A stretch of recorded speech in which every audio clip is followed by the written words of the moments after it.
Today we're going to talk about distributive property. Make sure you please pay attention. This is one that we use throughout the year, all year long, and you'll use it later. Okay, distributive property.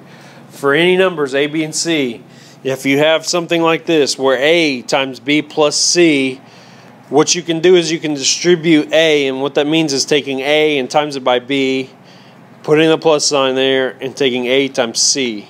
And I write it like that. Taking A times B and then taking A times C, and you add those. Sometimes you can't add B and C. They're not like terms. So you can't do anything there, but you can multiply in like terms. And so what we do is we take A times B and we leave the plus sign, and then we take A times C. This is the exact same thing except just backwards. I take A times B and then I add A times C. Here, same thing except there's a minus sign. So I take A times B, I write minus, I keep the sign that's in there, and I do A times C. And this is just backwards. Any questions about this distributive property? Alright, you don't have to write this down, but I want you guys to read it, and then we're going to talk about it. Alright, so here, okay, it wants us to use distributive property to write and evaluate expression. A couple different ways of doing it. You could do it this way, write 2, and then on the inside write 7 plus 6. I mean, and there's a couple different ways of doing it. This is the easiest way for this one. This is an expression, which is distributive property, and then you can use distributive property to evaluate it. I know it would be pretty simple to add 7 and 6 and times it by 2, but some people don't want to do that. Instead, what's easy is to take 2 times 7, which is 14, and add it to 2 times 6, which is 12, and get 26. Which is the same thing as taking 7 plus 6 and getting 13 and timing it by 2. Now again, this is a simple problem with very simple numbers. When you're working with bigger numbers, sometimes that's easier to do.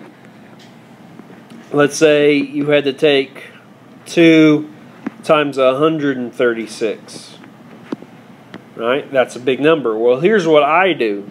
I take 2 times 100, and then I take 2 times 36 and I add those. So 200 plus 72 is 272.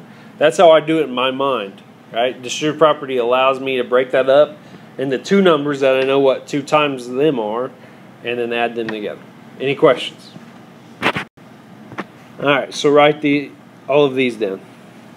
Alright, these problems are perfect examples of why we have distributive property and why it's necessary. These are unlike terms. 3w is not the same term as 5. 5 is a constant. 5 doesn't have a variable. So I can't add it to something that does have a variable. Or in this case, subtract it. So I can't do anything to what's inside the grouping symbols. I can't.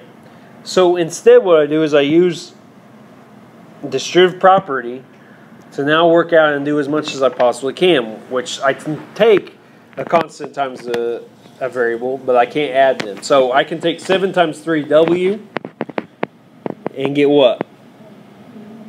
21w.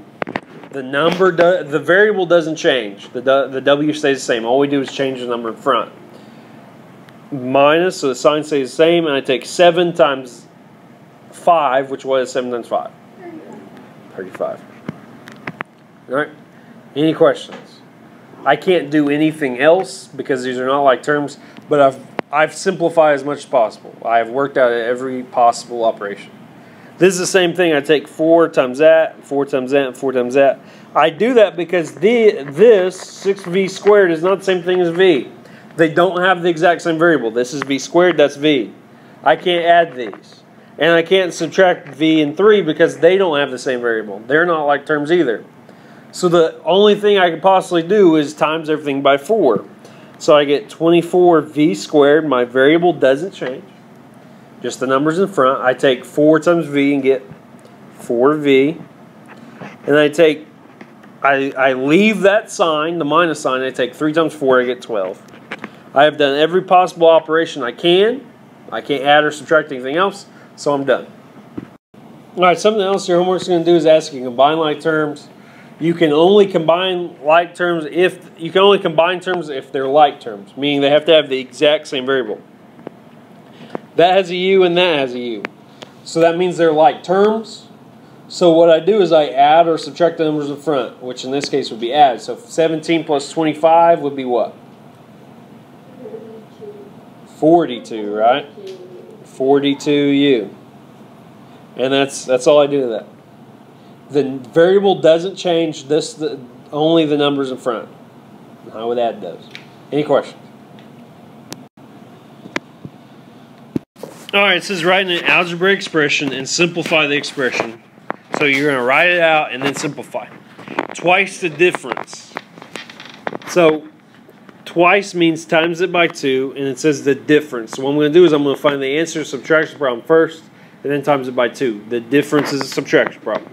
So the and is where my subtraction sign goes. So I write 3x minus y.